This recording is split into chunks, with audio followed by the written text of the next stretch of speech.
विशेष तौर से महाशिवरात्रि की अगर हम बात तो महाशिवरात्रि में शिव और शक्ति का मिलन हुआ या उनका जो ज्योतिर्लिंग कहते हैं उसका प्रादुर्भाव हुआ, क्या हुआ था उस रात? ओम वंदे देव उमापतिं सुरगुरुं वंदे जगत्कारणं वंदे पन्नगभूषणं मृगधरं वंदे पशूनां पतिं। विशेष तौर से पूजा कब करनी चाहिए, क्या संध्या काल से या प्रातः काल से? देखिए अपने यहाँ क्या है, अभी कहते हैं शिवरात्रि और नवरात्रि और अपने दिवाली की रात्रि है, होली की रात्रि, रात्रि काल में जो भी शक्तियाँ होती है बहुत पावर में होती है। तो क्या संध्या को भोजन कर लेना चाहिए कायदे से या वो व्रत धारण करते रहना चाहिए? शिवरात्रि का व्रत ऐसा है कि सुबह प्रातः काल से स्नान करके भगवान का ध्यान आदि करें, उनका जो भी मंत्र वगैरह है या गुरु मंत्र है उसका अपना ध्यान रखें। एक्चुअल में कैसे समझे शिव को, वो अखंड सन्यासी ही है या वो प्रेम के अवतारी है? देखिए वैष्णव को समझना मुश्किल है, हाँ। लेकिन थोड़ा बहुत इतना बस समझा सकते, प्रयास कर सकते हैं। देखिए शिव जो है उनने देखिए उनका तब वो दाम्पत्य जीवन भी निभाते हैं। इधर उनने एक संकेत बहुत दिया है कि कई लोगों की संतान नहीं होती है, भोले बाबा की संतान एक भी नहीं, मैया पर श्राप लगा हुआ था। इसके साथ साथ नृत्य और संगीत की अगर हम बात करें तो वो भी महादेव से ही उत्पन्न हुआ है। आ जाता है नत्वावसाने नटराज राजो नदान भक्कान अंतवारं। सदा भवानी दाहिने गौरी पुत्र गणेश पंचदेव रक्षा करे Brahma Vishnu Mahesh. Hello and welcome back in STS Shreya talk show के एक और नए और दमदार पॉडकास्ट में आप सभी का स्वागत है। मैं हूँ आपके साथ श्रेया और आज का जो ये पॉडकास्ट है यकीन मानिए आप सबके लिए बहुत बहुत बहुत इम्पोर्टेंट होने वाला है, क्योंकि आज की इस पॉडकास्ट में हम शिव को जानेंगे, गहराई से उनको समझेंगे। महाशिवरात्रि पर खासतौर से आप कैसे शिव को मना सकते हैं और ऐसा क्या करें ताकि आप और शिव बिल्कुल कनेक्ट हो जाए, क्योंकि असल में जो एक चीज है सिर्फ और सिर्फ वही एक चीज आपको शिव से मिला सकती है। जैसे जानने के लिए आज के इस पॉडकास्ट को आखिर तक देखना और यकीन मानना इस पॉडकास्ट का हर एक मूवमेंट आपको शिव से जोड़ देगा, क्योंकि आज के हमारे पॉडकास्ट के गेस्ट हैं पंडित डॉक्टर मनोज भार्गव सर। उनसे बहुत सारी बातें की हैं आज मैंने और समझा है कि शिव को पाने के लिए ना आपको ज़्यादा मेहनत करने की बिल्कुल ही ज़रूरत नहीं है। जैसा कि कहते हैं कि वो भोले भंडारी हैं और वो यकीनन भोले भंडारी हैं, लेकिन किन चीज़ों का ध्यान रखना है ये जानना ज़रूरी है। तो चलिए देर नहीं करेंगे, एंजॉय कीजिए आज की इस पॉडकास्ट को और शुरू करते हैं।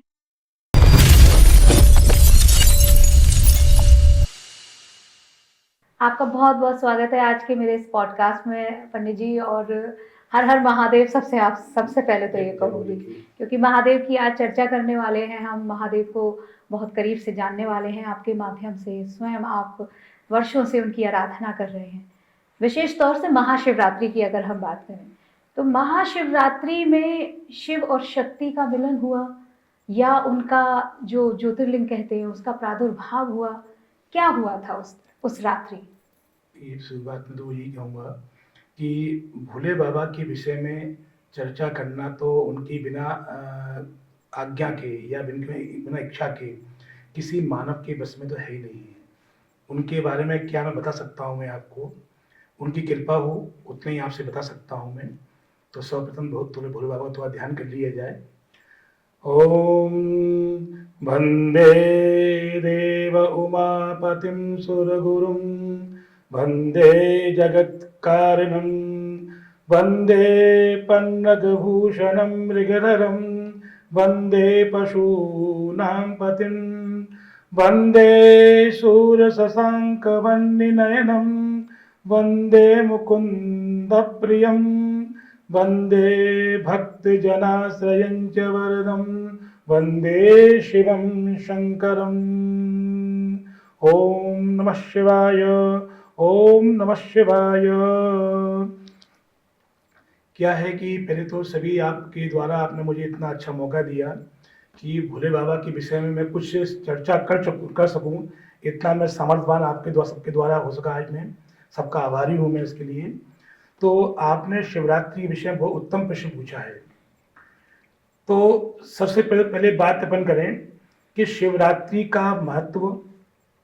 तो शिव जी के विषय में तो कि जब अपने सृष्टि का उत्पन्न हुआ, तो सृष्टि का उत्पन्न जो हुआ है वो आदि शक्ति से हुआ है। अच्छा। तो आदि शक्ति के द्वारा जब उनके हाथ में 4 फलक थे जो पड़ जाते हैं, जलने पर पड़ जाते हैं व्यक्ति के उसे, तो पहले फलक से उन्होंने गणेश जी को उत्पन्न किया। अच्छा। सर्वप्रथम पहले उन्होंने। ओके। तो जैसे अपन लोग कहते हैं गणपति जो है भोले बाबा के पुत्र हैं, अगर उनके पुत्र हैं तो जब शिव का विवाह हुआ तो उस समय पूजन किसका हुआ? उस समय गणेश जी पूजन हुआ है। तो ये क्या आदि गणेश हुए ये? अच्छा। तो आदि गणेश की सूंड नहीं है, वो सिंपल रूप में देखे जाते हैं। और जब किसी के विवाह होता है तो सर्वप्रथम गणेश जी पूजा जो होती है वो आदि गणेश की होती है। ये गणेश जो अपने यहाँ जो पूजते हैं शिव परिवार में, ये शिव के पुत्र हैं। और वो जो गणेश है वो शिव के पुत्र नहीं है। तो सर्वप्रथम उनकी उत्पत्ति हुई। मैया ने उनसे कहा कि ऐसा है कि आप मुझसे विवाह करें। गणपति जो शुरू से बुद्धिमान माने गए हैं, उन्होंने कहा देवी मुझसे विवाह करने कोई तात्पर्य नहीं है, मैं तो बालक हूँ। आपके जो हाथ में और फलक पड़े हुए हैं उनको फोड़ो, इनमें 1 से 23 व्यक्ति निकलेंगे। अच्छा। तो बोले ठीक है। तो सर्वप्रथम उन्होंने पहला फलक फोड़ा तो ब्रह्मा की उत्पत्ति हुई उसमें से। ब्रह्मा उनके 5 मुख थे ब्रह्मा जी के। तो बड़े वो देख के मैया प्रसन्न हुई, बोले ब्रह्मदेव आप मुझसे विवाह करें। ब्रह्मा ने कहा देवी ऐसा है कि आप मेरी माँ हैं, आपने मुझे जन्म दिया है और माँ से कहीं पुत्र विवाह नहीं कर सकता। तो बोले नहीं मेरी इच्छा है। बोले आपकी इच्छा है लेकिन मैं इस पाप को भागी नहीं बनूंगा मैं। उन्होंने अगर नहीं मानोगे तो मैया के जो थे 3 नेत्र थे मैया के, तो उन्होंने अपने नेत्र से अग्नि निकाली और ब्रह्मा को वहीं भस्म कर दिया। अच्छा, ब्रह्मा जी को भस्म कर दिया। ब्रह्मा जी। उसके बाद में फिर उन्होंने विष्णु जी को उत्पन्न किया। विष्णु जी से उन्होंने ये प्रश्न किया, विष्णु जी कहा कि माँ आपने जन्म दिया है, मैं आपसे विवाह नहीं कर सकता, मैं तो पुत्र हूँ आपका। तो उन्हें नहीं मानोगे तो मैं आपको भस्म कर दूंगी। बोले माँ भस्म कर दीजिए लेकिन मैं आपसे विवाह नहीं करूंगा। उनको भस्म कर दिया। फिर उसके बाद भोले बाबा को उत्पन्न किया गया। भोले बाबा ने विचार किया कि बगल में 2 राग रखी हुई हैं, इसका मतलब मुझसे पहले को उत्पन्न हुए हैं वो दोनों भस्म हो चुके हैं। इसलिए क्या है, इससे पहले तो क्या जो ये भस्म हो रहे हैं उस चीज को लेना चाहिए। उन्होंने कहा देवी मैं तैयार विवाह के लिए। बोले मेरी शर्त है। बोले क्या शर्त है आपकी? बोले जो आपका तीसरा नेत्र है पहले आपको वो देना पड़ेगा मुझे आप। बोले ठीक है। तो माई ने अपना तीसरा नेत्र भोले बाबा को अर्पण किया। वहीं से भोले बाबा 3 नेत्रधारी कहे जाते हैं। अच्छा। वहीं से बाबा के 3 नेत्र हुए हैं। तो इसमें जब 3 नेत्र उनके हो गए उनके, तो उन्होंने उसी नेत्र के द्वारा शक्ति को भस्म कर दिया। वहाँ शक्ति को भस्म कर हाँ, दिया शिव जी ने। हाँ, क्योंकि क्या है कि नारी तो एक ही होती है। हम नारी को माँ भी मानते हैं, पुत्री भी मानते हैं, पत्नी भी होती है, सब बहुत रिश्ते होते हैं। तो उन्होंने कहा कि अगर मैं इससे विवाह करता हूँ तो माता और पुत्र का संबंध है वो नष्ट होगा, और विवाह नहीं करता हूँ मैं तो इससे मेरा जो वचन दिया है वो खराब होगा। तो उन्होंने कहा कि पहले इनको भस्म कर दिए जाए। जब उनका जीवन नष्ट हो गया फिर दोबारा उनको उत्पन्न किया गया है। अच्छा। आदि शक्ति को। तो जो माँ का स्वरूप था वो नष्ट हो चुका था। फिर उन्होंने विवाह किया है। जब उन्होंने वचन दिया है तो हमेशा उनके जब भी उनका जो मुंडमाला देखते हैं गले भोले बाबा के, तो माँ के सिर तो है ही वो। अच्छा। जितने उनने मानव रूप धारण किए हैं, बार बार उनका जीवन नष्ट हुआ है माँ का, सती रूप में, कई रूप में, तो हर बार उन्होंने उनका सिर जो है माँ का अपने गले में धारण किया है। सदैव अपनी पत्नी को हृदय लगा के रखा उन्होंने। तो वहां पर क्या है कि शिव के उत्पन्न हुए। तो वहां उसके बाद में जो आपका प्रश्न आया शिवरात्रि का, उस पर मैं सीधा आता हूँ। तो जब एक बार क्या हुआ कि ब्रह्मा जी में और विष्णु जी में यह विवाद हुआ कि दोनों में श्रेष्ठ कौन माना जाए। तो ब्रह्मा बोले कि मेरे पास जो कार्य है वो सृष्टि का उत्पन्न करने का कार्य है, और विष्णु ने कहा कि मैं पालन करता हूँ। मतलब दोनों में ये बहस चल गई कि मैं श्रेष्ठ हूँ कि मैं श्रेष्ठ हूँ। ब्रह्मा बोले जब मैं किसी को उत्पन्न नहीं करूंगा तो पालन कैसे करोगे आप? विष्णु जी बोले पालन नहीं करूंगा तो जीव नष्ट हो जाएगा। लेकिन दोनों में कोई माने नहीं कोई। उससे भगवान ने अपना आत्म ज्योतिर्लिंग वहां प्रकट किया। वहां पर वो इतना प्रकाशमय था, तेजस्वी था, उसको देख के ब्रह्मा भी तो चकित हो गए, ये प्रकाशमय कहाँ से आया, पुंज कहाँ से आया। तो उनको देखकर उन्होंने प्रार्थना की है। बोले बाबा प्रकट हुए। बोले भाई क्या बात है, क्यों तुम बात कर रहे हो? ब्रह्मा ने कहा देखो प्रभु कि देखिए मैं श्रेष्ठ माना जाना चाहिए, कोई जन्म देने वाला उत्तम है। लेकिन विष्णु जी बोले प्रभु अगर मैं पालन नहीं करूंगा जीव नष्ट हो जाए, मैं श्रेष्ठ हूँ। तो उन्होंने कहा कि आप दोनों श्रेष्ठ हैं, अगर जीव का उत्पन्न नहीं होगा तो कोई अर्थ नहीं है, और पालन को दौर नहीं है, लेकिन वो नहीं माने। बोले प्रभु आपको निर्णय करना पड़ेगा, दोनों में श्रेष्ठ माना कौन जाए। तो उन्होंने कहा ठीक है, एक काम कीजिए, ब्रह्मा से कहा कि आप ऊपर जाइए स्वर्गलोक की सब में, इसका अंत कहाँ हुआ है, उस शिवलिंग का, हाँ, उस ज्योतिर्लिंग ज्योतिर्लिंग का। का। तो उन्होंने कहा कि इसका अंत कहाँ हुआ है, इसको आप लाइए। और विष्णु ने कहा कि आप पाताल लोक को जाइए, इसका प्रारंभ कहाँ से हुआ है। कोई सृष्टि में कोई चीज अगर आती है, उसका अंत और प्रारंभ निश्चित है उसका निश्चित है, होना। बिल्कुल। वो ठीक है प्रभु। तो ब्रह्मा जी चले जाते हैं, बहुत समय बीत गया। ब्रह्मा जी विचार किया कि ऐसा ना हो कि मैं छोटा ना हो जाऊं कहीं मैं। तो ऊपर से केतकी नामक पुष्प और कामधेनु गाय का आगमन हो रहा था। अच्छा। तो उन्होंने उसको देखा, तो पुष्प ने कहा कि पुष्प आप कहाँ से आ रहे हो। बोले ब्रह्मा जी ऊपर से आ रहा हूँ मैं तो। और गाय ने कहा मैं भी ऊपर से आ रही हूँ प्रभु। बोले हमारा कार्य है, बताइए क्या। बोले आपको शिव के सामने मेरी गवाह देनी है कि इसका अंत कहाँ हुआ है, मैं वो देख आया हूँ मैं। अच्छा। बोले ठीक है, हम तैयार हैं। इधर विष्णु ने विचार किया कि इतना समय बीत गया है, हो सकता है ब्रह्मा जी तो आ गए होंगे, मुझे तो मिल नहीं रहा। तो उन्होंने वहां ओम नमः शिवाय का मंत्र जाप किया। तो उनको एक अजीब सी एक प्रभु की छाया नजर आई। तो बोले बोले बोले बाबा प्रकृति प्रतीक है, तो बोले इसका अंत कहाँ मिल सकता है किसी को। तो वहीं से वापसी वो कर लेते हैं। ठीक है। वहीं पहुंचते हैं, ब्रह्मा जी ने कहा कि प्रभु मैं इसका अंत देख आया हूँ। बोले अच्छा। बोले प्रमाण। केतकी पुष्प बोला प्रभु मैं तो उसी उसके ऊपर रखा हुआ था, नीचे गिरा तो इन्हें पकड़ लिया मुझे इनने। कामधेनु ने कहा, गाय ने कहा कि मैं ही वहीं आसपास वहीं चढ़ रही थी। तो ब्रह्मा जी ने कहा तो मैं साथ में चली आई।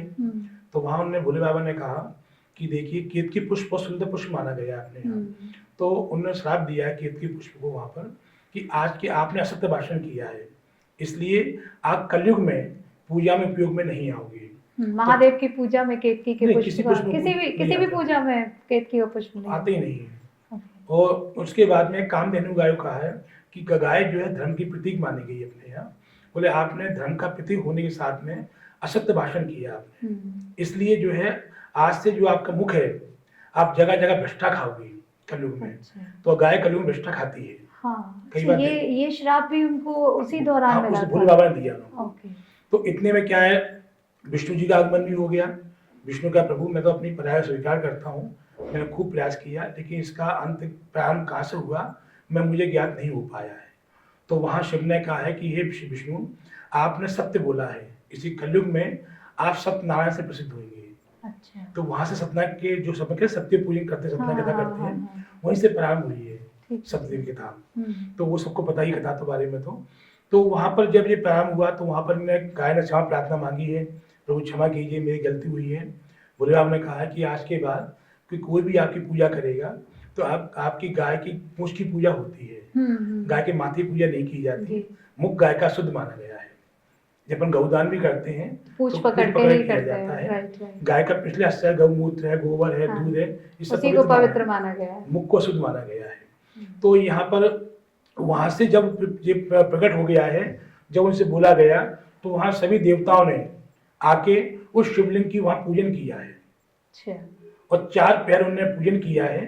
तो जब से क्या है श्री शिवरात्रि पर्व माना जाता है। तो इसकी विशेष तौर से जो पूजा है वो रात्रि के समय ही है या दिन में, जैसे क्योंकि यूजुअली तो लोग दिन में प्रातः काल से ही पूजा प्रारंभ कर देते हैं, तो विशेष तौर से पूजा कब करनी चाहिए, क्या संध्या काल से या प्रातः काल से? देखिए अपने यहाँ क्या है, अपने कहते हैं शिवरात्रि और नवरात्रि और अपने दिवाली की रात्रि है, होली की रात्रि है। रात्रि काल में जो अपनी शक्तियां होती हैं बहुत पावर में होती हैं पूजा पाठ के लिए।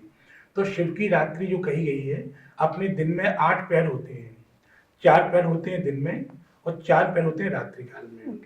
तो पहला पैर जो रात को लगता है वो शाम को 6 बजे लगता है, जिन शिवरात्रि होती है।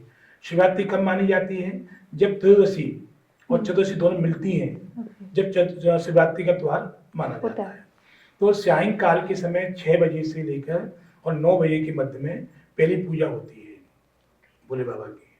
उसके बाद 9 से 12 के मध्य में दूसरी पूजा होती है। 12 से 3 के बीच में भोले बाबा की तीसरी पूजा होती है और 3 से 6 के बीच में चौथी पूजा होती है। तो विशेष करके 4 पैर की पूजा मुख्य मानी जाती है। आजकल अपने कुछ सालों से ग्वालियर में इस प्रकार, ग्वालियर क्या आसपास के कई क्षेत्रों में इतनी भ्रांति फैल गई जनता के अंदर, रात को 12 बजे से आदमी जनता दर्शन करना चालू कर देती है। हाँ। पूर्णतः गलत कर रही है जनता ये, हाँ। कि आदमी को नहीं करना चाहिए, इसका कोई फल नहीं प्राप्त होता। अच्छा। क्यों? क्योंकि शिवरात्रि शाम को 6 बजे लग रही है, आप 25 की रात मतलब 26 की सुबह से 12 बजे से मंदिर जाना स्टार्ट कर देते हैं। मतलब जिस दिन शिवरात्रि त्योहार है हाँ। उससे एक रात पहले 12 बजे से दर्शन हाँ, शुरू कर देते हैं। हैं। हाँ, तो मतलब उस दिन तो शिवरात्रि है है ही ही नहीं। नहीं। हाँ, ओके तो ओके। इसलिए क्या है कि व्यक्ति सोचता है कि रात को आजकल व्यक्ति 12-2 बजे सोता है, हम्म। बच्चे घर आते हैं तो अभी का नहा लेते हैं, 12 मंदिर जाएंगे। जबकि जिस दिन शिवरात्रि है मतलब जिस दिन पर्व है वो उस रात्रि में महादेव का दर्शन या बिल्कुल। आराधना करे तो वो ज्यादा वो लाभकारी विशेष फल होगा। है, कुछ शिव वही की रात्रि तो वही है ना। हाँ अब रात को 1 बजे से मंदिर सब बंद होने लगते हैं, हाँ। कोई शिवरात्रि को तो कोई दर्शन करने आता ही नहीं है कोई। अच्छा। शिवरात्रि पहले व्यक्ति पूजन कर लेता है, व्रत कर लेता है, व्रत तोड़ भी देता है अपना। व्रत की अगर बात करें तो इस दिन तो विशेष तौर से बड़े पकवान बनाए जाते हैं क्योंकि एक सभी लोग ये भी कहते हैं ना कि इस दिन माता पार्वती का और शिव जी का विवाह हुआ था तो पकवान बनाएंगे आज तो सब लोग खाएंगे तो संध्या काल से पूर्व ही सब भोजन भी ग्रहण कर लेते हैं। फलहार का विशेष तौर से इस दिन रहता है भोजन बनाने का। तो क्या संध्या को भोजन कर लेना चाहिए कायदे से या वो व्रत धारण करते रहना देखिए, चाहिए? शिवरात्रि का व्रत ऐसा है कि सुबह प्रातः काल से ही स्नान करके भगवान का ध्यान आदि करें, उनका जो मंत्र वगैरह है या गुरु मंत्र है उसका अपना ध्यान रखें, और इसके बाद में अपना शाम को 4 पहर की पूजा करने के बाद दूसरे दिन सुबह, इसको बोलते हैं खप्पर पूजा। अच्छा। ये खप्पर पूजा विशेष शिव जी की जाती है। उसमें क्या किया जाता है? उसमें कच्चा भोजन बनता है। अच्छा। उसमें मटके में अपन कढ़ी, चावल, पापड़, बड़ा ये आदि बनते हैं कच्चे भोजन में। ये सबका भोजन करके गौरी की रोटी कहते हैं हमारे यहाँ हाँ, उसको। हाँ, गौरी खप्पर की भोजन भोज बोलते हैं होता है जी। तो वो क्या शमशान में भेजा जाता है, अच्छा। सजा के पूरा उसको। हाँ हाँ। तो हमारे घर में अब शमशान में भोले बाबा शमशानवासी कहा गया ना ज्यादातर, तो वहाँ भोजन रखा जाता है उनके लिए। तो ये इसको मैं सुबह वो भोजन निकालने के बाद उसके बाद फिर आप भोजन कर सकते हैं। ओके। उसके तो पहले भोजन नहीं कर जो सकते। शिवरात्रि वाले दिन मतलब त्योहार वाले दिन भोजन ग्रहण करते हैं उसको नहीं करना चाहिए कायदे वो से? नियम में नहीं, बिल्कुल वो व्रत ही नहीं माना जाएगा ना आपका। अच्छा, वो व्रत ही नहीं है फिर? कोई 4 पहर की पूजा के बाद ही भोजन करेंगे। ठीक है। 4 पहर की पूजा सुबह 6 बजे एंड हो रही है आपकी, हम्म। तो भोजन कैसे कर सकते हैं? तो फिर पूरे दिन कोई बिना खाए कैसे रहे? तो नहीं, फलाहार इसमें इसीलिए हाँ, फलाहार ले सकते अब हैं। इसमें क्या होता है कि अपन बोलते हैं फलाहार, जी। मतलब फल का आहार लेना चाहिए, हाँ। ना कि स्वल्प आहार लेना चाहिए। अच्छा। आप जैसे कुटू की आटे की पूरी है, खिचड़ी है, ये फलाहार नहीं माना जाता, ये स्वल्प आहार है। लेकिन लोग तो वही दावत समझ के खाते हैं और आराम से पेट भर के नहीं, तो रहते कई हैं। लोगों को शौक होता है कि उपवास करेंगे तो इसी बहाने कुटू की पूरी खब जाएगी। लेकिन नियम के तौर पे तो जो है फल का फल, दूध, इतना आपको लेना चाहिए फलाहार कि आपको डकार नहीं आए। अच्छा। अगर किसी कोई व्रत करें, शिवरात्रि व्रत हो, कोई व्रत हो आपका, अगर आपको फलाहार करते हुए डकार आ जाती है, एक डकार होती खाली पेट आ गई, तो वो दोषपूर्ण नहीं मानी जाती। जी। अगर आपने इतना फलाहार कर लिया कि आपको डकार आ गई है तो आपका व्रत नहीं खंडित हो जाता है। ओके। अगर व्रत में दोपहर में आप विश्राम कर लेते हैं, आप सो जाते हैं दोपहर में, तो व्रत आपका खंडित हो जाता है आपका। हाँ, मतलब आपको निंद्रा भी नहीं हाँ। करनी चाहिए और व्रत इसमें में। अगर आपके मन में गलत गलत विचार आ रहे हैं, भावना गलत आ रही है, तो उससे ही व्रत अपना खंडित होता है। तो आप व्रत करें, कम करें, लेकिन जितना भी करें नियम से और बड़े अच्छे मन से व्रत को करना चाहिए। ये बिल्कुल सही बात आपने कही क्योंकि अगर आप कुछ भी काम कर रहे हो भले ही कम करो लेकिन अच्छे से करो, पूरी तरह से करना चाहिए।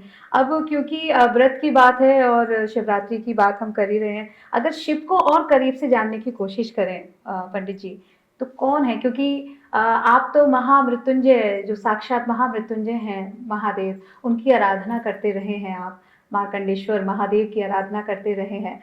तो महाकाल कितने सरल हैं, कितना उनका स्वभाव, क्योंकि कहते हैं बहुत भोले भंडारी हैं। आप एक बेलपत्री चढ़ा दो तब भी वो खुश हो जाते हैं, थोड़ा सा जल चढ़ा दो तब भी खुश हो जाते हैं। तो क्या उनकी पूजा का कोई विशेष नियम रखना चाहिए या जैसे कहते हैं कि बस अनजाने में भी कर दो तो भी महादेव खुश हो जाते हैं, कैसे भी कर दो? देखिए, कहा जाता है कि भाव बिना बाजार में हाँ। वस्तु का नहीं मूल, भाव से हरि मिले, भाव से हरि बोल। अगर आप बाजार जा रहे हैं, कोई वस्तु लेंगे आप, पहले उसका भाव करना पड़ेगा आपको, कितने का है, सेव हो, कोई भी सामान हो। उसी प्रकार आप मंदिर जा रहे हैं तो आपको सर्वप्रथम पहले अंदर भाव लाना पड़ेगा कि हम भोले बाबा की पूजा करने जा रहे हैं और साक्षात भोले बाबा विराजमान है, क्योंकि ईश्वर हर जगह व्याप्त है। इसी में एक व्यक्ति ने छोटा सा आपको दृष्टांत दूंगा। एक व्यक्ति ने कहा कि अगर ईश्वर हर जगह व्याप्त है तो क्यों ना हम कहीं पूजा कर सकते हैं, हम तो हाँ। मंदिर क्यों जाए फिर हम। हम्म, तो ऐसे तो क्या है, सब कहते हैं कि हवा हर जगह व्याप्त होती है, फिर गाड़ी में हवा लाने पंचे दुकान पे क्यों जाते हो आप, कहीं भी हवा लो आप तो, हाँ। लेकिन वो संभव नहीं है ना। उसी प्रकार हमारे ध्यान को एकाग्र करने के लिए हम मंदिरों का निर्माण करते हैं, जिससे व्यक्ति वहां जाके अपने अंदर व्यक्तियां हैं उनको त्याग कर और वहां व्यक्ति को भगवान के साक्षात्कार करने का प्रयास करें। तो शिव जी इतने सरल इसलिए हैं क्योंकि वो हर चीज से जुड़े हुए हैं। तो शिव जी को पशुपतिनाथ भी कहा जाता है। पशुपति में अर्थ मतलब पशुओं की सेवा, पशुओं को का पालन करने वाले। हम्म, भोले बाबा को वैद्यनाथ भी कहा गया है। वैद्य कहते हैं अपन डॉक्टर को, जी। औषधि को देने वाले। हम्म, तो वो दवाइयों के बड़े जानकार हैं। वो तो वो हैं सो हैं। नंदी बाबा इतने अच्छे विद्वान हैं दवाइयों के कि आपने अपने ओमकारेश्वर में एक महाराज जी का आश्रम बना हुआ है, वहां तो केवल नंदी सेवा होती है बस। अच्छा। और वो एक से दवाइयाँ निकालते हैं वो नंदी माध्यम से। तो जब उनके सेवक इतने होशियार हैं दवाइयों में, तो इसलिए उनको वैद्यनाथ कहा जाता है। तो उनने देखिए जटाओं में गंगा जी विराजमान कर लिया। क्यों? कि जल के द्वारा ही सृष्टि की उत्पन्न हो सकती है। जल नहीं है तो खेती नहीं है, कुछ भी जीवन असंभव है, क्या जल ही जीवन है। सर्प को भी गले में धारण कर लिया उन्होंने तो। क्यों? कि सर्प क्या है, हमें ये बताता है कि जो हमारे खेत में कई जो इस प्रकार जीव हो जाते हैं, तो सर्प भी उनका भक्षण करता है, खेत की रक्षा करता है, अगर एक दृष्टि देखें तो उसको। तो भोले बाबा तो किसानों के लिए बहुत लाभकारी है, तो किसानों को भी देखते हैं। इधर उनने क्या है, अपने दाम्पत्य जीवन को बनाया भी है। केवल अपने देवताओं, दो लोगों के विवाह हुए हैं, एक तो राम जी का हुआ है, एक भोले बाबा का हुआ है, और किसी का भी वैदिक विवाह हुआ ही नहीं है। सबने गंधर्व विवाह किए हैं। तो उनने उसको भी अपनाया है। भोले बाबा ने सन्यास को भी बताया गया है। हाँ, एक एक्चुअली महादेव की यही सबसे बड़ी खास और अनोखी सी बात लगती है कि एक और तो वो अथक सन्यासी हैं, बिल्कुल शमशानवासी हैं, वहीं दूसरी ओर वो दाम्पत्य जीवन कैसे जीना चाहिए और एक सुखी दाम्पत्य जीवन क्या होता है, इसके सबसे बड़े एग्जाम्पल हैं। क्योंकि उनके परिवार से ज़्यादा कोई खुशहाल परिवार नहीं। आज की डेट में भी एक साथ उनके परिवार का पूजन होता है मंदिर में, अगर हम जाते हैं तभी उसकी विशेष हमें कृपा भी मिल जाती है। तो एक्चुअल में कैसे समझे शिव को, वो अखंड सन्यासी ही है या वो प्रेम के अवतारी है? देखिए वैसे तो उनको समझना मुश्किल है, हाँ। लेकिन थोड़ा बहुत जितना मैं प्रयास कर सकते हैं। देखिए शिव जो हैं, उनने देखिए उनका एक तरफ वो दाम्पत्य जीवन भी निभाते हैं। इधर उनने एक संकेत और दिया है कि कई लोगों की संतान नहीं होती है, तो भोले बाबा की संतान एक भी नहीं है। मैया को श्राप लगा हुआ था, हाँ, मैया को, हाँ, कि संतान नहीं होगी, तो उन्होंने दत्तक पुत्र लिए हैं। गणपति उनके महल से उत्पन्न हुए, कार्तिकेय जी उनने दूसरे का गर्भ धारण किया, उनको लिया है, तो उनके पुत्र तो नहीं है, उनकी संतान। उनने जिस जनता को बताया है कि जिनकी संतान नहीं होती है वो लोग दत्तक पुत्र ले सकते हैं, लेकिन पूरा उनका भाव जो है पूरा संतान के प्रति उनका। इधर उतने देखिए शिव पार्वती बोलते हैं। शिवलिंग का जो आधार है, जो अर्घा होता है, माँ गौरी को माना जाता है, और जो शिवलिंग जो होता है वो शिव जी को माना जाता है।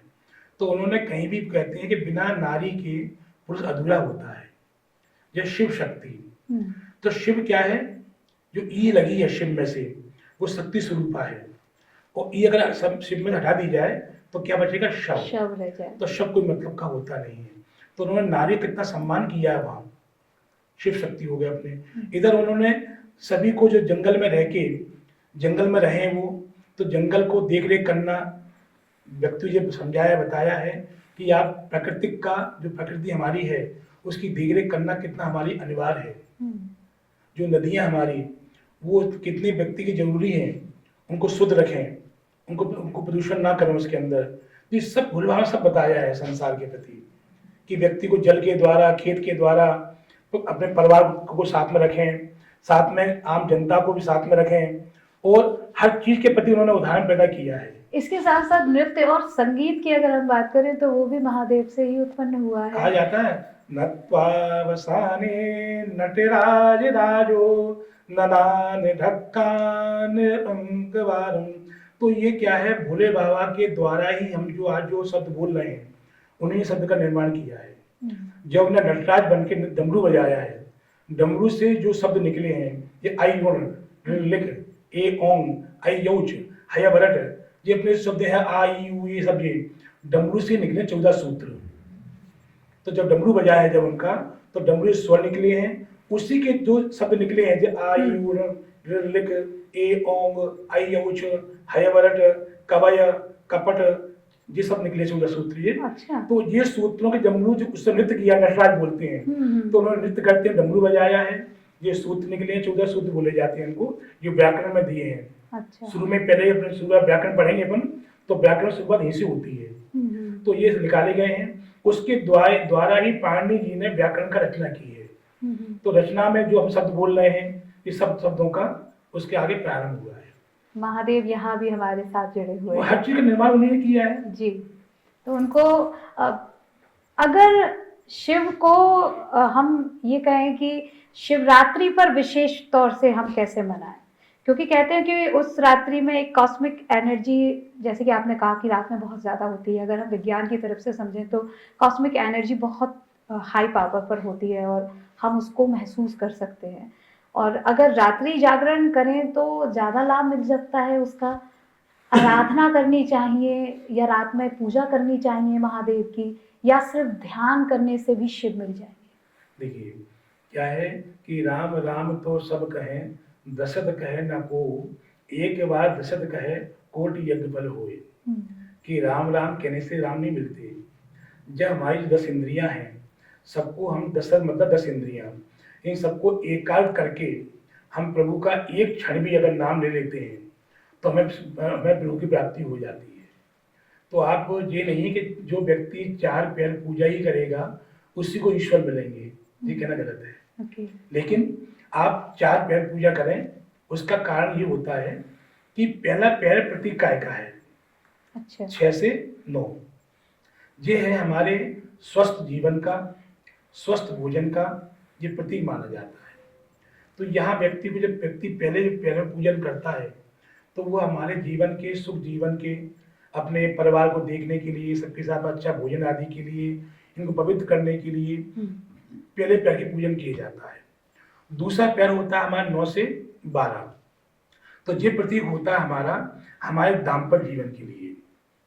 कुछ ये समय दाम्पत्य जीवन के लिए उत्तम माना जाता है। अच्छा। तो हमारे दाम्पत्य मधुर संबंध बने रहें और एक दूसरे को हम समझें। जिस प्रकार भोले बाबा पार्वती मैया को समझते हैं, पार्वती मैया भोले बाबा को समझती है, तो एक दूसरे समझें एक दूसरे को हम लोग, तो एक दूसरा पैर लग जाता है। तीसरा पैर लगता है हमारे लिए, कोई जीवन में इतने शत्रु होते हैं, गुप्त शत्रु या कई प्रकार रोग या ऊपरी बाधाएं जो होती हैं, भूत प्रेत आदि, क्योंकि सभी के इनके गण हैं इनके, जितने भूत सब प्रेत जिन वगैरह हैं, सब शिव के तो साथ है। तीसरा पैर जो पूजन होता है इनका पैर होता है 12 से 3 अच्छा। भूत प्रेतों का। ठीक है। तो जो हमारे जीवन में दुविधाएं हैं या ऊपरी बाधाएं हैं, या हमारे जीवन में कुछ ऐसे अनिष्ट ग्रह बैठे हुए हैं, या कुछ समस्या है जिसका हम समाधान नहीं ढूंढ पा रहे हैं या नहीं कर पा रहे हैं, तो उस समय यहाँ तीसरे पैर की हम पूजा करना चाहिए। इसमें विशेष करके तेल का अभिषेक बाबा का करना चाहिए। अच्छा। क्योंकि तेल क्या है, शनि प्रधान है, और शनि जो है न्याय का देवता है। तो शनि के क्या है, ये इष्ट है भोले बाबा जी। तो इष्ट की सेवा होती है, तो शनि हमें न्याय दिलाता है। ओके। तो तेल से अभिषेक करने से भोले बाबा प्रसन्न होते हैं। लेकिन तेल का अभिषेक जो किया जाता है, जो गोपनीय तरीके से किया जाता है, कि वो जजमान और जो पंडित जी करा रहे हैं या जजमान अकेला कर रहा है उसको ही करना चाहिए। इसमें अपन बहुत ज़्यादा लोगों को नहीं बुला सकते। कोई शत्रुओं के लिए जो अपन कोई उपयोग उपाय करते हैं उसको गोपनीय रखा जाता है। अब चौथा आता है 3 से 6, तो 3 बजे जो अपन बोलते हैं, 3 साढ़े 3 बजे, इसको बोलते हैं ब्रह्म मुहूर्त। तो जिससे हमें ब्रह्म ज्ञान की प्राप्ति हो। मानव को जब तक ब्रह्म ज्ञान की प्राप्ति नहीं होती है, जब तक वो कोई अच्छा कार्य या अपने ज्ञान रूपी भंडार में वृद्धि नहीं कर पाता। कोई ज्ञान तो व्यक्ति को बहुत आवश्यकता है। जैसे कहा जाता है कि माता शत्रु पिता वैरी, इन न बालो पाठता, ना शोभा सभा मध्य, हंस मध्य बको यतः। जिस प्रकार में कहते हैं कि माता पिता वो शत्रु होते हैं जो अपनी संतान को अध्ययन नहीं कराते, या ज्ञान के लिए प्रेरित नहीं करते। क्यों? कोई हंस मध्य बको यतः, जैसे हंस भी सफेद है, बगला भी सफेद होता है। जैसे बगला का हंस में वहां बैठ जाए तो वो अजीब लगेगा। उसी प्रकार हमें सुबह जो पूजन करते हैं हम ब्रह्म मुहूर्त में, जिससे हमें ब्रह्म ज्ञान की प्राप्ति हो, जिससे हम अगर 10 लोग बैठते हैं तो वह हमें सम्मान की प्राप्ति हो। तो यश मान कीर्ति सम्मान के लिए हम जो है सुबह मुहूर्त पूजा ब्रह्म मुहूर्त में करते हैं। तो जब ये पूजा कर रहे होते हैं, कोई खास रेमेडी है जो युवा हैं, खास तौर से आजकल के जो युवा है उनको स्ट्रेस, एंजाइटी, ये समस्या बहुत ज़्यादा रहती है, तो क्या ये सारी चीज़ें आदि योगी महादेव हर सकते हैं? बिल्कुल हर सकते हैं। भोले बाबा ने यही दिखाया सिखाया है कि देखिए वो परम योगी हैं, परम ध्यान करने वाले हैं, क्योंकि ध्यान करने से जीवन की सभी समस्याएं हल होती हैं। आजकल जो नई पीढ़ी है, व्यक्ति करता है चिंता बहुत करता है आजकल। चिंता से तो चिता बनती है और चिंतन करने से हल निकलता है। तो जब आप ध्यान करेंगे उससे आपको चिंतन करने की क्षमता आपके अंदर बढ़ेगी। और थोड़ा आपको क्या है कि कोई कुछ बोल देता है, आजकल व्यक्ति के अंदर सहनशीलता बिल्कुल नहीं बची है जी, खासकर नई पीढ़ी में थोड़ी बात होती है उसको वो हाइपर हो जाते हैं। तो ध्यान करने से वो थोड़ा उनके अंदर जो है सहनशीलता बढ़ती है। भोले बाबा का प्रतीक यही है कि वो देखिए या उनके पास दैत्य पहुंच जाते हैं तो वहां भी उनको वरदान दे देते हैं। ऋषि पहुंचते हैं उनको भी वरदान दे देते हैं। इसीलिए भोले भंडारी कहा जाता है कि कोई भी पहुंच जाए सबको मिलेगा वहाँ पे। जो चला जाए हाँ। उन्हें वो स्वीकार है, बस का भाव अच्छा होना चाहिए उनका। तो वो ये प्रतीक है कि आप ध्यान कीजिए, उनका मनन कीजिए। उसी प्रकार से जैसे जब रावण से कहा गया कि तुम सीता को अगर इस प्रकार चाहते हो तो तुम राम का रूप धारण क्यों नहीं कर लेते हो। उन्होंने कहा कि मैं राम का रूप धारण किया मैंने तो राम के गुण मेरे अंदर आने लगे। अच्छा। राम माता सीता माता मुझे माता दिखने लगी मुझे, इसमें तो राम का रूप छोड़ दिया मैंने। तो क्या है कि जिसका हम मनन करते हैं, जिसका ध्यान करते हैं, उसके कुछ गुण हमारे अंदर आ जाते हैं। और शिव के अगर कुछ क्षण भर भी गुण किसी के अंदर आ जाए तो उससे अच्छी क्या बात है। साथ ही पंडित जी, जैसे कि शिवरात्रि पर आपने बताया कि महादेव की विशेष कृपा तो मिलनी ही है, लेकिन जो आज की युवा पीढ़ी है या और भी सब हम सब हैं, क्या ऐसा विशेष रेमेडी आप कुछ बताना चाहेंगे उसको अगर हम करें? क्योंकि जैसे कि आपने कहा कि तेल चढ़ाने से शनि पर कंट्रोल किया जा सकता है, और क्योंकि वो महादेव शनिदेव के ईष्ट हैं, ऐसे ही और कौन कौन सी रेमेडी हैं जिनको इस महाशिवरात्रि या महाशिवरात्रि पर अगर हम करें महादेव के साथ तो हमको विशेष लाभ मिले, महादेव की कृपा मिल जाए? देखिए इस समय जो शिवरात्रि पड़ रही है, ये इस साल विशेष शिवरात्रि मानी गई है। इसका मुख्य कारण ये है कि इस बार अपना शनि महाराज राशि परिवर्तन कर रहे हैं और गुरु महाराज भी राशि परिवर्तन कर रहे हैं। तो इस बार ज्योतिष के अनुसार काफ़ी ग्रह का राशि परिवर्तन योग बन रहा है, जो सभी जो अपने व्यक्ति हैं उनके लिए बहुत विशेष लाभकारी मानी जाएगी।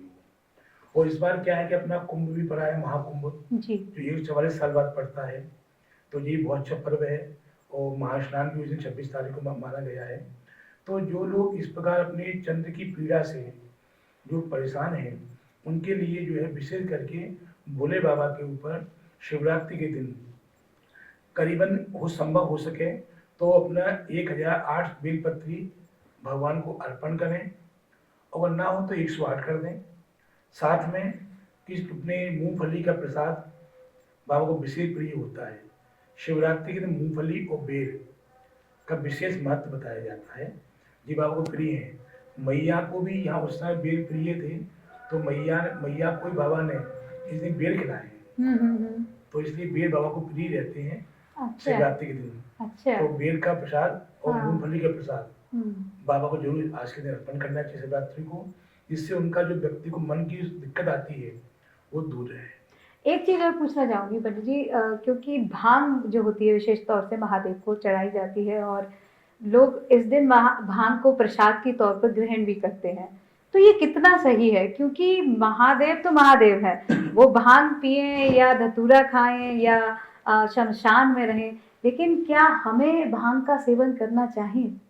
देखिए क्या है, ये भांग एक औषधि तो है, लेकिन ऐसा कहीं प्रमाण नहीं मिलता कि भोले बाबा ने भांग का सेवन किया हो। कहीं लिखित प्रमाण कहीं नहीं है। अच्छा। केवल मत जो चले जाते हैं कि भोले बाबा भांग खाते हैं, भांग का लेपन होता है। लेपन होता है हाँ, एक्चुअली में। भांग का सेवन नहीं होता। बिल्कुल बिल्कुल, उनकी जो शिवलिंग है हाँ। उस पर भी लेप ही किया जाता है किया भांग जाता है। का। क्यों, जी। उसका भी कारण है हम्म, क्योंकि जब समुद्र मंथन हुआ हम्म, तो वहाँ क्या है, विष निकला और अपने जो काफी रत्न निकले हैं, तो वहाँ जब वो अपना जो रत्न विष निकला है, भोले बाबा ने सभी को देखते हुए, इस राष्ट्र को देखते हुए, यहाँ बाबा ने बहुत अच्छा संकेत दिया है कि अब हमें अपने के साथ में थोड़ा राष्ट्र का भी ध्यान रखना चाहिए। जैसे कहा जाता है कि अपने अपने घरन की सब काहू को पीर, और जाय पीर सब घरन की, सो धन्य धन्य रघुवीर। क्या बात है। हर व्यक्ति को अपने घर की चिंता होती है कि बच्चे पत्नी, लेकिन हम्म, जो नारद जी हैं, हम्म, नारद जी भी दूसरी चिंता करते हैं।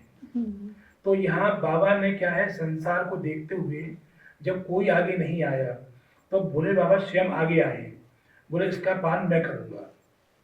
तो उनने अपने अपने आप इतना चिंता करते हुए राष्ट्र की, देश की चिंता की है। जो उन्होंने दिया है कि सर्वप्रथम हमें राष्ट्र की चिंता करना चाहिए, नहीं खुद की चिंता करना चाहिए। तो वहाँ उन्होंने उसका विष का पान किया है। जब उन्होंने विष का पान किया तो मैया ने उनको वो दिया है कि भो बाबा आपके हृदय में मेरा वास है।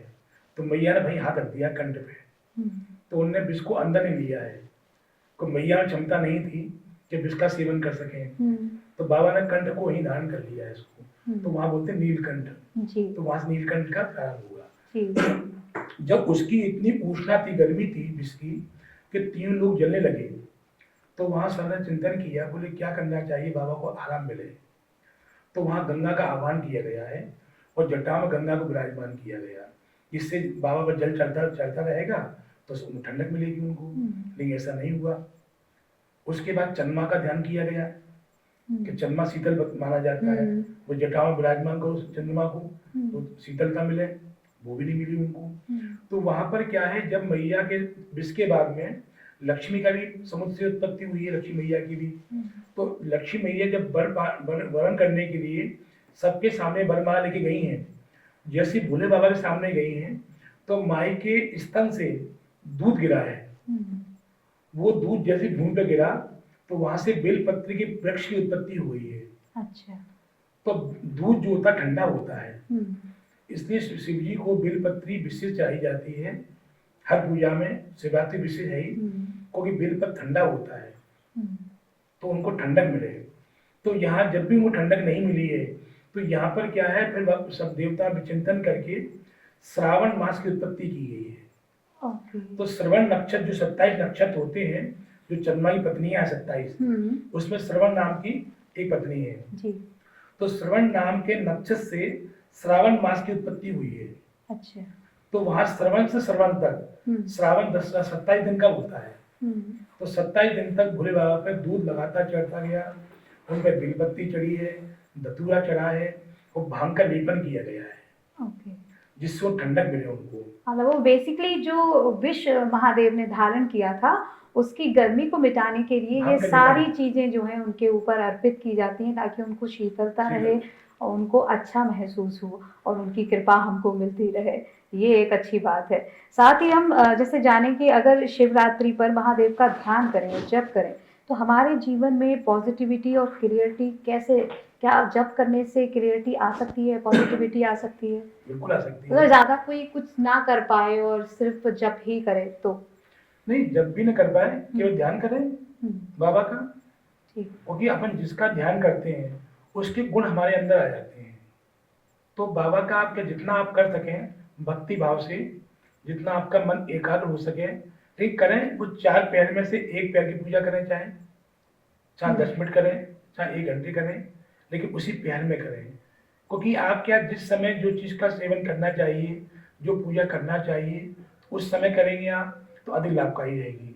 साथ ही शिव की भस्म के त्रिपुंड लोग माथे पर धारण कर लेते हैं, उसका क्या महत्व और क्या ये करना चाहिए और किसे किसे करना चाहिए? देखिए, त्रिपुंड धारण तो कोई भी कर सकता है, उसमें ये नहीं कहेंगे किसको नहीं करना है, करना चाहिए। अच्छा। सभी लोग कर सकते हैं। त्रिपुंड का जो पहले चलता था तो वो जो शमशान की भस्म होती है उसका त्रिपुंड लगाने का नियम था जी। अब तो वो लोप हो गई है। अब तो मंदिरों पे भी लगती है शमशान की भस्म। तो जो भस्म आती है वो तो अपन गाय के गोबर से बनाई जाती है, वो तो वो सब लोग लगा सकते हैं। शमशानी भस्म को ग्रस्त आश्रम को नहीं लगाना चाहिए। अच्छा। तो उसके जो उसमें इस प्रकार की ऊर्जा होती है शमशान की, जो व्यक्ति को विरक्ति भाव देती है। हम्म। तो कहा भी जाता है कि अकाल मृत्यु से जो डरे, कर्म करे चांडाल का, काल उसका क्या करे, भक्त हो महाकाल का। महाकाल का। तो त्रिपुण लगाने से जो हमें जो 3 हमारे कर्तव्य हैं, हर मानव के 3 कर्तव्य होते हैं, 3 ऋण होते हैं। कर्तव्य है, पहले अपने माँ के प्रति कर्तव्य होता है मानव का, फिर पत्नी प्रति कर्तव्य होता है, फिर अपने बच्ची या परिवार के प्रति कर्तव्य होता है। जी। ऋण जो हमारे होते हैं वो होते हैं पितृण, देव ऋण और अपना मातृ ऋण। तो ये सबका प्रतीक है। इसको कर लगाने से हमें अपने ज्ञान मिलता है कि हमें ये ऋण हमें चुकाने हैं, और उससे हमें जो जो कई बाधाएं होती हैं। जैसे आजकल क्या है, शनिवार को व्यक्ति नींबू टांगता है दरवाजे पे, उसको टोड़ा रोड पर फेंक देता है, तो उससे हमारी गाड़ी चढ़ जाती है, कई पेड़ पड़ जाता है। तो इससे हमारी खुद को बहुत शरीर को दिक्कत पैदा होती है। अच्छा, तो ध्यान रखना ध्यान चाहिए। रखना चाहिए बिल्कुल जी। कि नींबू इस प्रकार डला हुआ है तो उसको ना गाड़ी ना चढ़ाएं, ओके। साइड से निकालें। तो उससे जिस सब बाधाओं को दूर करने के लिए अगर हम त्रिपुंड, रुद्राक्ष हाँ। ये बांधते हैं, जैसे हम कलावा धारण करते हैं, कलावा भी उसी प्रकार का है। कलावा धारण करने से व्यक्ति का जो ब्लड प्रेशर आदि होता है वो कंट्रोल होता है। ओके। अब ये जनेऊ पहनते हैं, जो व्यक्ति जनेऊ धारण करता है वो ऋण से मुक्त तो होता ही है, साथ में उससे जो हमारे शरीर हमारा, उसमें कई व्यक्तियों पैरालाइज वगैरह हो जाता है। तो वो क्या है, जब अपन टॉयलेट आदि जाते हैं उस समय ज़्यादा होता है ये। अच्छा। तो जब कान पर चढ़ाते हैं उसको जनेऊ को, तो हमारी कान की नस दब जाती है, वो उससे कभी दिक्कत पैदा व्यक्ति को नहीं होती। ओके। और भी कई रोग होते हैं शरीर में जो जनेऊ को धारण करने से रोग नहीं होते। तो जनेऊ, कलावा, शिखा, हमारा शरीर जो है 3 भागों में बटा हुआ है, इस प्रकार से बनता है। तो बीच में गैप होता है शरीर के वहाँ, तो वहाँ शिखा रखी जाती है। अच्छा। अगर आप शिखा किसको रखना चाहिए, अगर आप बड़े, आपके बाल बड़े हैं तो शिखा रखने की आवश्यकता नहीं है आपको। अच्छा। अगर बाल आपके नहीं है या बाल आप कोई कम रखता है तो वहाँ शिखा रखना चाहिए, कि वहाँ शिखा रहती है आपकी, तो कोई हवा, पानी आदि के प्रभाव मस्तिष्क के अंदर नहीं जा पाता पूर्णतः से, तो हम स्वस्थ रहते हैं उससे। अच्छा, एक सवाल और मेरे मन में है, क्योंकि महादेव को कहा गया है संहार करता, ठीक, और वो तो जब गुस्सा आती है तीसरा नेत्र खुलता है और सबको भस्म कर देते हैं। ऐसे में किन चीज़ों का ध्यान रखें कि महादेव की गुस्सा हम तक ना पहुंच पाए, वो कहीं रुष्ट ना हो जाए? देखिए, वो तो परमपिता परमेश्वर है, वो तो कभी किसी रुष्ट होते ही नहीं है। वो तो हमारी आपकी भावना है, भगवान रुष्ट हो गए। भगवान ना कभी किसी को बुरा करते हैं, ना किया ना कभी करेंगे। वो तो अपने बालकों की तरह हमें पालन करते हैं, और इतना हमें देते हैं वो हमें कि उनको हम क्या अर्पण करेंगे। बस हमें ध्यान ये रखना चाहिए, आप पूजा कम करें या ज़्यादा करें, जितनी करें वचनबद्ध, जितना आप वचन दिया है उतना जरूर करें। ओके। नियम के तौर पे, नियम के अनुसार। भगवान नियम के भूखे हैं, भाव के भूखे हैं, बाकी वो किसी वस्तु भूखे नहीं है। डरने की कोई बात नहीं है ना, कोई भय वाला काम ही नहीं होता उसमें, तो जी, तो अवरदानी है, अवरदानी है। वो सबको देने वाले हैं, सबको दे देते हैं। बिल्कुल सही कहा आपने। और शिवरात्रि की जो विवाह की बात है, शिव और शक्ति के विवाह की बात है, उसमें कितना सच्चाई है? देखिए, ऐसा कोई सिपरा विषय विवरण नहीं मिलता है, लेकिन कई जगह जो मिलता है, अपने क्या है, हर जगह में जो अपने युग बदलते हैं उसमें कथा में थोड़ा अंतर आ जाता है। तो कई जगह दिया हुआ है कि यहाँ शिव जी ने और पार्वती ने अर्धनारीश्वर रूप का धारण किया है, शक्ति को साथ दिया उन्होंने। तो इसका तो मिलता है कई जगह। विवाह अगर अपन विवाह में तो व्यक्ति भोजन करता है, पदार्थ नहीं करता है। हाँ, लेकिन कहा जाता है कि इस दिन विवाह हुआ था, और बहुत सी कथाएं क्योंकि आपस में मिल जाती हैं। हालांकि यही हमारे भारतीय कल्चर की एक्चुअली में एक बहुत बड़ी स्पेशलिटी है कि बहुत सारी कथाएं हैं, बहुत सारा कुछ है शास्त्रों में छिपा हुआ कि हमारे मन को बस अच्छा लगता है और उस त्योहार से, और हम अपने आप को कनेक्ट पाते हैं। लेकिन असल में आदि योगी से या महादेव से खुद को कनेक्ट करने के लिए, जैसे कि आपने कहा, मेडिटेशन के अलावा क्या कुछ और है जो हमें डायरेक्ट शिव से जोड़ सकता है? देखिए, इसमें ध्यान से अच्छा कुछ ही है नहीं है। आप जब कोई पंडित जी द्वारा या स्वयं अपन कोई पूजन करते हैं, मंदिर जाके या घर पर करते हैं, तो पूजन के समय आपका मन भक्ति में रहता है, लेकिन वो आपको ध्यान शिव की प्राप्ति नहीं करा सकता। कोई पंडित जी मंत्र बोल रहे हैं, आप क्रिया कर रहे हैं। हम्म, जब पूजा हमारी पूरी हो जाती है तो शिवलिंग में से जो ऊर्जा किरणें निकलती हैं वो अब कब प्राप्त होंगी आपको, जब आप उसके बगल में सामने या कहीं भी मंदिर प्राणायाम में बैठ जाएंगे ध्यान करने के लिए, तो आपके शरीर की ऊर्जा और शिवलिंग की ऊर्जा जब आपस में टकराती है तब हमें शिव की प्राप्ति हो सकती है। ओके। ये नहीं है कि जब मंदिर जाते हैं, मैं कई बार देखता हूँ मंदिर में व्यक्ति मोबाइल कान पर लगा लेता है, अरे भाई साहब मैं मंदिर पूजा करने आया था। मंदिर जा रहे हो, जितनी देर की जा रहे हो मोबाइल को स्विच ऑफ करो अपने, और अपने शांति से बाबा की सेवा करो। तो जितना समय निकाल रहे हैं आप ईश्वर के लिए उतना समय तो उनको पूरा दो उनको आप। बिल्कुल। तो आप केवल ध्यान पूर्वक उनका ध्यान लगाएं तो ईश्वर प्राप्त अवश्य होता है।